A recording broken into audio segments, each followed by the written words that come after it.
У любой науки есть свои основные принципы решения проблем, согласно которым она отвечает на вопросы «почему?», «почему нет?».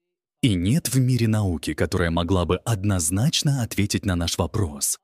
Почему Рахмонов действует не в рамках закона? Я понимаю, что политология, социология, история, философия, право и даже психология могут частично ответить на этот вопрос.